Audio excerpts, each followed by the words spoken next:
144 ఏళ్ళకి ఒకసారి వచ్చే మహాకుంభమేళ జరుగుతోంది అని చెప్పి 2013లో చెప్పారు. అప్పుడు నేను వెళ్ళటం జరిగింది. సో 2013లో జరిగిందే మహాకుంభమేళా అని నేను నమ్మి ఆ రోజు వెళ్ళాము. మళ్ళా ఈ రోజున మళ్ళా మహాకుంభమేళా జరుగుతోందని చెప్తున్నారు.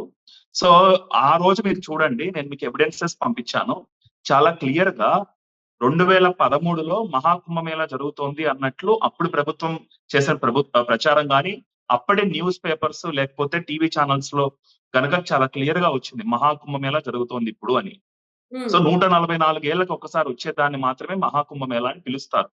మళ్ళా నేను మీకు ఆ వీడియోలో కూడా చెప్పిన దాంట్లో ఏముందంటే చాలా స్పష్టంగా ఇప్పుడు ఏదైతే జరుగుతున్నదో దాన్ని మహాకుంభమేళా అని ఎందుకు పిలుస్తున్నారు అని అంటే 2017లో ప్రయాగ్రాజ్ మేళా యాక్ట్ అని చెప్పి ఒక చట్టం తీసుకొచ్చి దాని ప్రకారం ఈ కుంభమేళాని మహాకుంభమేళా అని అర్ధ కుంభమేళాని కుంభమేళా అని పిలుస్తాం ఇక్కడి నుంచి అని చెప్పి ఒక చట్టం తెచ్చారు. దాంట్లో కూడా నేను మీకు ఎవిడెన్స్ పంపించాను. ఒకవేళ 2025లోనే జరగాల్సింది మహాకుంభమేళా అనుకుందాం, 2025లో జరగాల్సిన మహాకుంభమేళా అనుకుందాం. అలాంటప్పుడు యూపీ ప్రభుత్వం ఎందుకు తీసుకొచ్చేదండి ఆ చట్టం?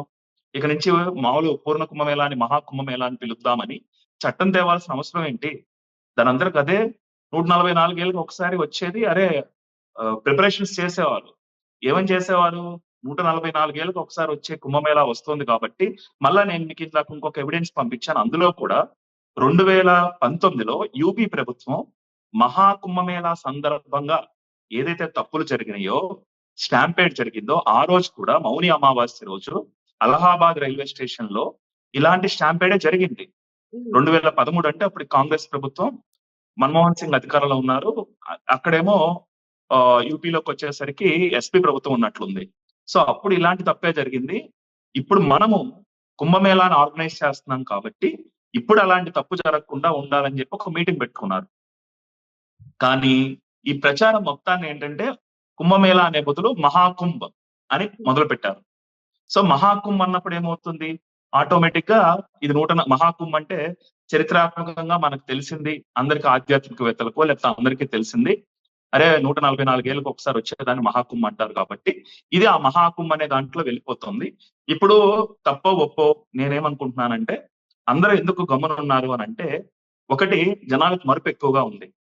సో స్పెసిఫిక్ గా అక్కడికి వెళ్ళిన వాళ్ళకి ఏమైనా గుర్తుంటదేమో కానీ మామూలు వాళ్ళకైతే కుంభం అన్నారా, మహాకుంభం అన్నారా, అర్ధ కుంభమేళా అన్నారా, అయితే ప్రయాగరాజ్ కుంభమేళానా, హరిద్వార్ కుంభమేళానా, నాసిక్ కుంభమేళానా, ఉజ్జయిని కుంభమేళానా, ఇవన్నీ జరుగుతూ ఉంటాయి. నాకు ఆసక్తి ఉంది కాబట్టి వీటి మీద నాకు గుర్తుంది, నాకు అవగాహన ఉంది, నాకు అనుమానం ఇప్పుడు ఇంకో వారం ఏంటి మళ్ళా అదే మాట చెప్తున్నారు వీళ్ళు అని. సరే నేను కూడా ఎందుకు గమనున్నాను ఇన్నాళ్ళు అని అంటే, సరే మంచో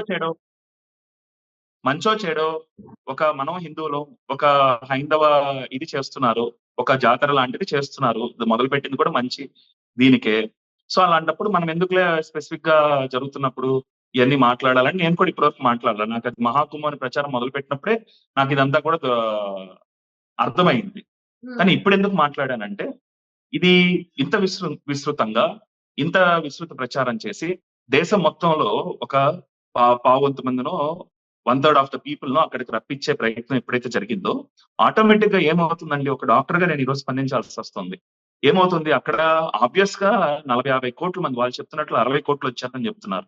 సో 40-50 కోట్ల మంది అక్కడికి వెళ్తే, ఒక ప్రాంతానికి వెళ్తే ఖచ్చితంగా అక్కడ ఏ ప్రభుత్వం కూడా, అంటే దేవుడు వస్తే తప్పించి మనుషులైతే గనక ఫెసిలిటీ సరిగ్గా ఇవ్వలేదు. సో ఇలాంటి ఉపద్రవాలు, ఇలాంటి తప్పులు జరుగుతాయి, వాటిని కూడా మనం ఆపలేము. అట్లాగే చాలా మంది ఇప్పుడు మన దేశంలో మనం చూసుకుంటే గడిచిన 2-3 ఏళ్ళగా పెద్దదాకా జలుబులు, జ్వరాలు, యాత్రలకు వెళ్ళొచ్చి హాస్పిటల్స్కి వచ్చే వాళ్ళు బోలు మంది ఉన్నారు. సో మేము అరుణాచలం వెళ్ళొచ్చామండి అని, వేరే ఊరు వెళ్ళొచ్చామండి అని ఈ ఊపిరితిత్తుల్లో ఇన్ఫెక్షన్ వచ్చే వాళ్ళు చాలా మంది ఉన్నారు. సో అది అలా నేను వెళ్ళటం నేను చెప్పను. కాకపోతే ఇంత విస్తృతంగా చేస్తున్నప్పుడు ఏమవుతుందనంటే, ఇలాంటి ఊపిరితిత్తులకు సంబంధించిన ఇతరాత్ర ఆరోగ్య సమస్యలు కూడా ఇలా వ్యాప్తి చెందే అవకాశం, మళ్ళీ అవన్నీ దేశం అంతా మోసుకొస్తున్నారు. సో అందరం చెప్పవలసింది సారీ ఫర్ ద ఇంటరప్షన్. ఇక్కడ బీయింగ్ అ డాక్టర్ మీరు చెప్పవలసింది హెల్త్ గురించి మెయిన్ గా మీ కన్సర్న్ కాబట్టి ఇలాంటి గ్యాదరింగ్స్ లో అవుతూ ఉంటాయి. వెళ్ళాల్సిన అవసరం లేదు అన్నట్టుగా మీరు చెప్తున్నారా? లేకపోతే మీ మెయిన్ పాయింట్ ఇది 144 ఇయర్స్‌కి ఒకసారి వచ్చే మహాకుంభమేళ కాదు అని తెలియజేయాలనుకుంటున్నారా? 144 ఏళ్లకు ఒకసారి వచ్చే మహాకుంభమేళ 2013లో అయిపోయింది. గురుగారు దీనికి 2013లో అయిపోయింది. మీరేమంటారండి? అంటే ఇక్కడ ఎంతో మంది పండితులు, పెద్ద పెద్ద ప్రముఖులు విజిట్ చేస్తూ ఉన్నారు. మరి వాళ్ళందరిది తప్పంటారా? వాళ్ళందరూ కుంభమేళాకు కూడా వెళ్తారు. మామూలు కుంభమేళాకు కూడా వెళ్తారు. ఒక మహాకుంభమేళా అని చెప్పి ఎప్పుడైతే ఇప్పుడు నేను చెప్తున్నాను కదా! నాకు తెలిసే నేను ఇప్పటివరకు ఎందుకు చెప్పలేదు. సరే ఒక మన హిందువులకు సంబంధించిన ఒక జాతరని వీళ్ళు అద్భుతంగా ప్రచారం చేసి చేస్తానంటున్నప్పుడు, అశుభంగా మనం ఎందుకు మాట్లాడటం నేను రైట్. మాట్లాడలేదు ఒక్క ఇన్నాళ్ళు. నిమిషం. ఒక్క నిమిషం. అలాగే వాళ్ళు కూడా మాట్లాడరు. ఇప్పుడు ఎక్కువ ప్రచారం చేస్తుంటే ఒక హైందవ సమాజంలో ఉన్న వాళ్ళు అది కూడా పండితులు లేకపోతే వీళ్ళెందుకు మాట్లాడతారండి? సాధువులు ఇది ఇది మహాకుంభమేళా కాదు. మీరు వెళ్ళొద్దు అని చెప్పరు కదా! రైట్. ఒక్క నిమిషం. కుంభమేళాకైనా వెళ్ళొచ్చు. బెనారస్ బాబు గారు, మహాకుంభమేళాకే గురుగారు కాదు కుంభమేళాకు కూడా వెళ్ళొచ్చు. అందుకని వాళ్ళు చెప్పరు. గురుగారు మీరు మన స్టూడియోకి రావడం జరిగింది. ఇది 144 ఏళ్లకు ఒకసారి వచ్చే మహాకుంభమేళ అనే చెప్పారు. అయితే ఇప్పుడు రఘురామ్ గారు కాదు అని అంటున్నారు. దానికి మీరు ఏమంటారు? ముందరగా ప్యానెల్లో ఉన్న మీ అందరికీ కూడా అమ్మవారి ఆశీస్సులు. అయితే ఇక్కడ మనం ఆలోచన చేయాల్సింది ముఖ్యంగా ఏంటంటే, మహాకుంభమేళ అనేటువంటిది మహా అనేటువంటి పదాన్ని పెట్టడంలో ఒక గౌరవ సూచకం. అది గౌరవాన్ని తెలియచేయటం ఒకటి. కుంభమేళ 4 చోట్ల జరుగుతూ ఉంటుంది. హరిద్వారు, అలాగే మనకి ప్రయాగరాజు, అలాగే ఉజ్జయిని, అలాగే మనకి నాసిక్. ఈ 4 చోట్ల జరుగుతూ ఉంటుంది. అయితే ఇప్పుడు ఇది 144 సంవత్సరాలది కుంభమేళ కాదు అని ఎవరైనా అనుకుంటే గనక అది పొరపాటు వాళ్ళది. హ్మ్. ఎందుకంటే పంచాంగ గణన లెక్కలు హ్మ్. ఇక్కడ 3 పద్ధతులుగా జరుగుతూ ఉంటాయి. ఒకటి సూర్యమానాన్ని బట్టి, ఒకటి చాంద్రమానాన్ని బట్టి, ఒకటి బార్హస్పత్య మానాన్ని బట్టి జరుగుతూ ఉంటాయి. సో ఎవరి లెక్కల్లో వారు ఆయా యొక్క గణితాలను బట్టి వారికి వచ్చిన ఇన్ని సంవత్సరాల్లో ఈ కుంభమేళాగా ఇట్లా చెప్పటం అనేది వారి యొక్క సంప్రదాయంలో పంచాంగ గణనలో చెప్తూ ఉంటారు. అది ఒకటి. రెండవది మళ్ళీ దేవతల కాలమానం వేరు, మనుషుల యొక్క కాలమానం వేరు. సో దేవతల కాలమానం ప్రకారంగా మనం ఆలోచన చేసి దీన్ని 144 సంవత్సరాల యొక్క కుంభమేళాగా మనం చెప్తున్నాం. హ్మ్. మనకి ఒక సంవత్సరం కలిపితే చనిపోయినటువంటి వారికి ఒక రోజుతో లెక్క. రైట్. అందుకనే తద్దినాన్ని ఒక రోజు చేస్తాం. అయితే వాళ్ళకి మరి రోజుకి అన్నం ఇక్కడ పెట్టే రఘురామ్ గారు అనేది ఏంటంటే 2013లో వచ్చింది మహాకుంభమేళ. మరి దీన్ని ఎందుకు మహాకుంభమేళ అని మళ్ళీ చెప్తున్నారు? 144 సంవత్సరాలకు ఒకసారి రావాలి కదా అని అంటూ ఉన్నారు ఆయన. ఇప్పుడు ఇక్కడ ఎవరినో మోసం చేసి ఎవరినన్నా మనం లేనిపోనివి చెప్పడానికి ఇప్పుడు ఒకటి కుంభమేళ అంటే కనుక ఎక్కడెక్కడి నుంచో సాధు పుంగవులందరూ వస్తారు. వారికి ఎలా తెలుస్తుంది ఏమిటి అనేటువంటి లెక్కలు ఎవరికి వారికి పంచాంగ గణితాలు తెలుసు. నాగ సాధువుల్లో అక్కడ అఖాడాలు ఉన్నాయి. ప్రతి అఖాడాకి ఇన్ఫర్మేషన్ ఉంటుంది. ఆ అఖాడా ద్వారానే ప్రతి ఇన్ఫర్మేషన్ ప్రతి చోట పాస్ అవుతూ ఉంటుంది. మన లెక్క ఇది, మనకి ఇట్లా అని తెలిసిపోతుంది వాళ్ళకి. అలాగే శంకరాచార్యుల వారి మఠాలు ఉన్నాయి భారతదేశంలో, వారి లెక్కలు ఉన్నాయి. అలాగే ఇట్లా జ్యోతిష్య పండితులు వీళ్ళు లెక్కలు ఉంటాయి. ఇంతమంది లెక్క అయితే తప్పు కాదు కదా నాన్న. రఘురామ్ గారు ఇక్కడ జ్యోతిషులు పండితులు వీళ్ళందరూ లెక్కలు వేసి చెప్పలేదండి మహాకుంభమేళ అని. యూపీ రాష్ట్ర ప్రభుత్వం ప్రచారం మొదలుపెట్టింది. 2013లో మహాకుంభమేళ జరుగుతుందన్నప్పుడు కూడా ఎవరు ఖండించలేదు. మీరు అనుకుంటున్నారు తప్ప లెక్కలు వేసిన వాళ్ళ గురించి మీకు తెలియదు. ఒకటి, లెక్కలు వేయకుండా ఎవరు ఏ ప్రోగ్రాము చేయరు సిద్ధాంతపరంగా. ఎందుకంటే కుంభమేళ అనేటువంటిది పుష్కరం వేరు, కుంభమేళ వేరు.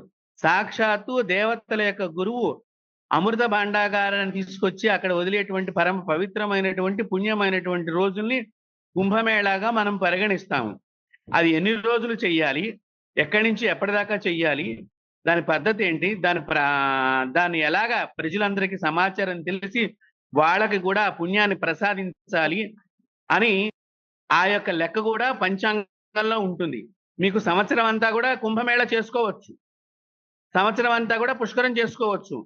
కానీ కొన్ని గ్రహాల యొక్క తీవ్రంగా ఆ గ్రహాలు ఆ రాసుల్లో ఉండి ఆ రాసుల్లో ఆ గ్రహాలు ఉన్నన్ని రోజులు మాత్రమే ప్రధానమైనటువంటి రోజులుగా చెప్తాం పంచాంగంలో. అందుకనే పుష్కరాలప్పుడు చూడండి డాక్టర్ గారు, 12 రోజులు మాత్రమే మనం పుష్కరాలు చేస్తాం. కానీ ఆ నదికి సంవత్సరం అంతా పుష్కరం కింద భావన చేస్తాం. ఆ 12 రోజులు ఎందుకు మొట్టమొదటిగా చెప్తామంటే ఆ యొక్క గ్రహం యొక్క డిగ్రీలు సన్నగిల్లుతున్న కొద్దిగా, అంటే ప్రధానంగా సెంటర్ పాయింట్ దగ్గర నుంచి పక్కకి జరుగుతూ బలాన్ని తగ్గుతున్నప్పుడల్లా ఆ సెంటర్ పాయింట్ నుంచి అటు ఇటు ప్లస్ ఆర్ మైనస్ గా మనం చూస్తూ దాని యొక్క గొప్పదైనటువంటి శక్తి ఉన్నటువంటి రోజులన్నింటినీ కలిపి 12 రోజుల కింద డిక్లేర్ చేయడం జరిగింది. అట్లాగే దీనికి కూడా ఇన్ని రోజులు, ఇన్ని డిగ్రీలు, ఇన్ని గ్రహాల యొక్క గతులను బట్టే ఈ కుంభమేళాన్ని కూడా మనకి గవర్నమెంట్ వారికి ఈ పంచాంగం గణించిన వాళ్ళందరూ కూడా తెలియచేస్తూ ఉంటారు. దాని యొక్క విభాగం వేరేగా ఉంటుంది. సరే, మీరు ఇందాకేదో గవర్నమెంట్ వారు జీవో పాస్ చేశారు అంటే, ఒకటి ఇప్పుడు మహాకుంభమేళ ఇన్ని సంవత్సరాలకి దేవతల కాలమానం ప్రకారంగా, మానవుల కాలమానం ప్రకారంగా రకరకాలుగా ఉత్తమమైనటువంటి గ్రహ గతులన్నీ వస్తున్నాయి కాబట్టి దీన్ని మేము మహాకుంభగా చేయదలుచుకున్నాము. కాబట్టి మీరు మాకు ఇక్కడ వసతులు ఏర్పాటు చేయడానికి ఆర్థికమైన వనరులు కావాలని గవర్నమెంట్ వారు, స్టేట్ గవర్నమెంట్ వారు, సెంట్రల్ గవర్నమెంట్ వారికి చెప్పడం ఒక ఆనవాయితీగా వస్తుంది. అది కూడా ఎందుకంటే ఇక్కడ ఎన్ని ఏర్పాట్లు చేయాలంటే దానికి కావలసినటువంటి ప్రభుత్వం బాధ్యతలు తీసుకోవాలి కాబట్టి, కేంద్ర ప్రభుత్వం వారు, రాష్ట్ర ప్రభుత్వం వారు తీసుకోవాలి కాబట్టి దాని యొక్క బాధ్యతగా వారు అది చేస్తూ ఉంటారు. కానీ ఇది మహాకుంభమేళా కిందనే మనం చూడాలి. మహాకుంభగానే ఇది జరిగింది. ఇప్పుడు ఇక్కడ ఏ ఒక్కరు కూడా దీని మహాకుంభమేళా అని అనకుండా, ఇక్కడ జరగకుండా ఎవరు ఏది చేయలేదు. ఎందుకంటే పెద్ద పెద్ద అఖాడాలు వాళ్ళు, మొన్న మీరు గమనించారో లేదో, ఒక చిన్న పొరపాటు జరిగితేనే మేము ఆ రోజు స్నానాలు చెయ్యము అని భీష్మించి కూర్చున్నారు. ఎందుకంటే సంప్రదాయానికి అనుగుణంగా నడవకపోతే ఎవ్వరు కూడా అక్కడ ప్రభుత్వానికి అవసరమైతే నిలదీసి అడుగుతారు కదా. హైందవ ధర్మాన్ని సపోర్ట్ చేస్తున్న ప్రభుత్వమా, హైందవ ధర్మాన్ని సపోర్ట్ చేయని ప్రభుత్వమా, అట్లా ఉండదు. తప్పుని తప్పుగా వారు చెప్పడం, వారి దగ్గర ఉన్నటువంటి అఖాడాలు చాలా నిష్పక్షపాతంగా పనిచేస్తూ ఉంటాయి. దానిలో నాకు తెలిసినంత వరకు. రఘురామ్ గారు ఆయన ఏమంటున్నారంటే, ఇప్పుడు 2013లో మహాకుంభమేళ జరిగింది అనే దానికి సాక్ష్యాలను మేము మీకు పంపించాం. చాలా స్పష్టంగా పేపర్ ఎవిడెన్స్లు, టీవీ ఎవిడెన్స్లు, క్లిప్లు అన్ని ఉన్నాయి. పెద్ద పెద్ద నాయకులు వెళ్ళింది అదంతా కూడా. సో మహాకుంభమేళ అనేది ఎన్ని సంవత్సరాలకు ఒకసారి వస్తుందో ఆయన అడగండి. 144 ఏళ్ళకి ఒకసారి వచ్చేది మహాకుంభమేళ కాబట్టి 12 ఏళ్ల క్రితం వచ్చేసింది, అయిపోయిందని నేను అంటున్నాను. ఆయన ఏమంటున్నారంటే ఇదంతా ఆయన అలా కాదు, 12 ఏళ్ల క్రితం మహాకుంభమేళ కాదు. నాకు ఇక్కడ ఈయన పంపించారు, the investigation report of the stampede accident in Mahakumbh 2013 will be tabled in the Vidhan సభ అని అనేసి 2019 ది ఏదో పంపించారు. సో 2013 లో మహాకుంభ అయినట్టుగా వీళ్ళు అప్పుడు చెప్పారు. మరి అప్పుడు మహాకుంభ్ చెప్పారు, మరి ఇప్పుడు మహాకుంభ్ అని చెప్తున్నారు కదా అని అంటారు ఆయన. కరెక్టేనమ్మా. కుంభమేళాకి గౌరవప్రదంగా మహా అనేటువంటి పదాన్ని తగిలించవచ్చు. Okay, right. రఘురామ్ గారు పట్టుకుని మనం ఇదేదో మహాకుంభమేళా కాదు, నేను చెప్పింది కూడా అదేనండి, నేనే వివేదించలేదు. ఇప్పుడు కుంభమేళ ఏమండి, ఇప్పుడు గురుగ్రహం వృషభంలోకి వెళ్ళినప్పుడు, అట్లాగే సూర్యగ్రహం మకరంలోకి వెళ్ళినప్పుడు కుంభమేళ వస్తుంది ప్రయాగరాజ్ లో. సో ప్రతి 12 సంవత్సరాలకి ఒకసారి వస్తుంది. సో ఆ కుంభమేళ కాదు, ఇది తప్పు, మోసం చేస్తున్నారని నేను అన్నట్ల. నేనేమంటున్నానంటే 144 ఏళ్ళకి ఒకసారి వస్తుంది, స్పెషల్ గా వస్తుంది అని చెప్పి మహాకుంభమేళ అయితే ఇది కాదని నేను అంటున్నాను అంతే. ఈ కుంభమేళాకి, మహాకుంభమేళాకే వెళ్ళాలని కాదు, కుంభమేళ అయినా కూడా వెళ్ళొచ్చు, అర్ధ కుంభమేళాకి వెళ్ళొచ్చు. మనకు వీళ్ళుంటే ఎక్కడ ఇలా కుంభమేళా జరుగుతున్నా కూడా 4 చోట్ల జరుగుతుందని చెప్పారు. నేపాల్లో కూడా చేస్తారు, అక్కడికి కూడా వెళ్ళొచ్చు, మనకు నమ్మకం ఉంటే తప్పులేదు. కాకపోతే నేను చెప్తోంది ఏంటంటే, ప్రభుత్వం ఈ రకంగా రెండో అని చెప్పి ప్రచారం చేసి, అది కూడా ఈ ఛార్జీలు మోత మోగించి వెళ్ళేటప్పుడు, ఇప్పుడు అతిపెద్ద హిందూ దేశం కదా, మరి హిందువులు ఒక ఫంక్షన్ చేసుకుంటున్నప్పుడు, ఇలాంటి ఒక మేళా జరుగుతున్నప్పుడు దీనికి వెళ్లాల్సిన ట్రైన్లు ఇవన్నీ కూడా అధిక ఛార్జీలు. సో అవసరమైనన్ని కల్పించారా అంటే కాదు, అధిక ఛార్జీలు పెట్టారు, అవసరమైన కల్పించలేదు. అక్కడికి వెళ్లి ప్రజలు ఇబ్బంది పడాలంటే రండి రండి అని ఇంత ప్రచారం చేసినప్పుడు ఆటోమేటిక్ గా అన్ని కోట్ల మంది వెళ్తే ఇబ్బంది పడతారు. అంతమందికి న్యాయం చేయలేరు. ఆ తర్వాత కొన్ని చావులు కూడా సంభవించినాయి. మీరు ఏవైతే చూస్తున్నారో అవి కాదండి. చాలా మంది అనారోగ్యం పాలైపోయి ఇంతమంది గుంపులు గుంపులుగా వెళ్ళటం వల్ల చాలా మంది చనిపోయి ఉంటారు. కొన్ని వేల మంది చనిపోయి ఉంటారు. నేనేమంటానంటే కుంభమేళా జరుగుతుంది ప్రతి 12 ఏళ్లకి. మనకి కూడా రేపు పొద్దున్నే కృష్ణా పుష్కరాలు జరుగుతాయి.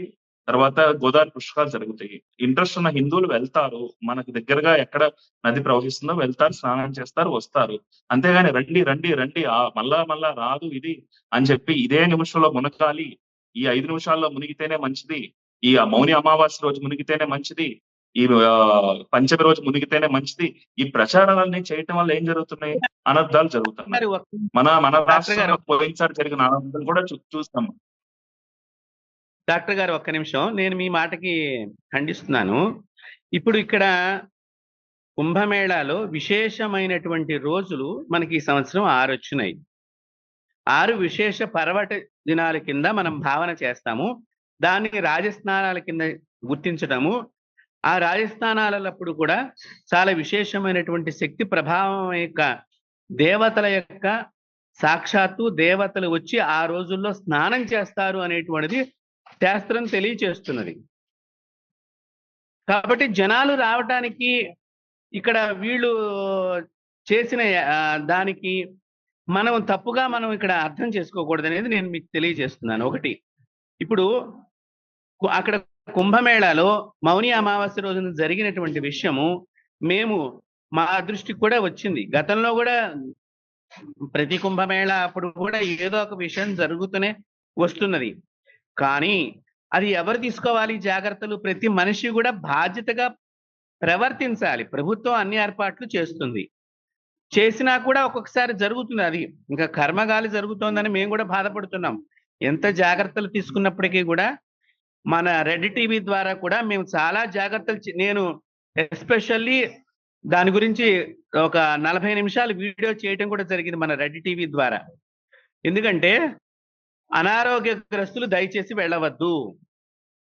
తర్వాత ఏదో ఎవరో బలవంతం చేశారని మీరేదో లేనిపోని ఓపిక తెచ్చుకుని వెళ్ళి అక్కడ మూలపడి మళ్ళీ ఇంటికి వచ్చి ఇంటి దగ్గర ఉన్న వాళ్ళని సఫర్ చేయవద్దు అనే విషయాన్ని కూడా మనం తెలియచేస్తున్నాం. ప్రతి పండితులు కూడా చెప్తారు. కానీ కొంతమంది వాళ్ళ యొక్క స్వవిషయంగా మేము వెళ్ళి రాగలుగుతాము, ఇప్పుడు బాగానే ఉన్నాం కదా అని వెళ్ళే వాళ్ళకి మనం ఎవ్వరం కూడా ఏమి చేయలేమండి. ఒకటి, నేను ఇంకా కూడా చెప్పాను ఎలా వెళ్ళాలి, ఎలాంటి జాగ్రత్తలు తీసుకుని వెళ్ళాలి. మీరు వెళ్ళేటప్పుడు మీ డాక్టర్ గారిని కూడా సంప్రదించి వెళ్ళండి అని కూడా మన ఛానల్ ద్వారా నేను చెప్పడం జరిగింది. ఒక ఆధ్యాత్మికవేత్తగా కాదు, ఒక సామాన్య పౌరుడిగా కూడా తోటి మనిషి యొక్క ఆరోగ్య విషయంలో మనం జాగ్రత్తలు తీసుకోవాలి. ఒకటి, వృద్ధులు వెళ్ళవద్దు, చిన్న చిన్న పిల్లలు ఉన్న వాళ్ళు వెళ్ళవద్దు అని కూడా చెప్పడం జరిగింది. ప్రభుత్వం వారు కూడా చెప్తారు చెప్పడానికి, కానీ మనకి అది చేస్తే ఒక సంతోషము, పవిత్రమైనటువంటి రోజులు రావద్దని కూడా ప్రభుత్వం వారు చెప్పారు. మీరు మిగతా రోజుల్లో రండి, ఈ రాజస్థానాల్లో వచ్చి మీరు ఇబ్బందులు పడవద్దు అని కూడా చెప్పారు. మేము వెళ్ళినప్పుడు వాళ్ళు చెప్తున్నా కూడా, పోలీసు వాళ్ళ మాటలు చెప్తున్నా కూడా వినిపించుకోకుండా పోలీసు వాళ్ళకి వ్యతిరేకంగా వెళ్ళిన వాళ్ళని నేను చాలా మందిని చూశాను. మరి మనం దానికి ఏం చేయగలుగుతాము? మనం ఏమీ చేయలేము. అది ప్రతి ఒక్క పౌరుడి యొక్క బాధ్యతగా పాటించాలి. ఒకటి. రెండోది, మీరు ఈ దగ్గు జలుబు వస్తే ఇదంతా దేశం అంతా వ్యాప్తం అవుతుంది అని అన్నారు. దేశం అంతా వ్యాప్తం అవుతుందంటే కరోనా వ్యాధి అప్పుడు ఒక దేశము ప్రపంచం అన్ని దేశాలకి వ్యాప్తం చేసింది ఆ వ్యాధిని. అప్పుడు ఎవరు మాట్లాడలేదు. ఇప్పుడు ఇక్కడ జలుబు దగ్గు ఇవన్నీ వస్తున్నాయి, చాలా మంది చనిపోయి ఉండొచ్చు, మనకి తెలిసి ఉండొచ్చు, తెలిసి ఉండకపోవచ్చు. చాలా మందికి దగ్గు జలుబులతో దేశం అంతా వీళ్ళ రోగులను తయారు చేయడానికి రండి రండి రండి అని అంటున్నారు. మీరు ఎవరం కూడా వ్యాధులు రావాలని కోరుకోము. ఒక ఇంట్లో పండగ జరుగుతూ ఉంటే అందరు రావాలని మనం కోరుకుంటాము, వచ్చిన తర్వాత రోగాలతో వెళ్ళాలని కోరుకోం కదండి. ఒకటి, మనుషుల్లో చాలా మందికి బలహీనత ఏర్పడింది, శారీరకంగా బలహీనత. ఆ బలహీనత వలన మీరు అన్నట్టుగా మీరు ఒక డాక్టర్గా మీరు ఒక వ్యాధిగ్రస్తుడిని కాపాడాలనే ఆలోచనతో, మంచి ఆలోచనతో మీరు చెప్పారు. దానికి నేను చాలా చాలా ధన్యవాదాలు. అది కాదు నేను చెప్పేది. ఇప్పుడు ప్రతి ఒక్కరూ ఆ బాధ్యతగా వాళ్ళు ఉండాలి. అది మీరైనా, నేనైనా, ప్రభుత్వం వారైనా. ప్రభుత్వం అక్కడ లోపల ప్రతి సెక్టార్లోనూ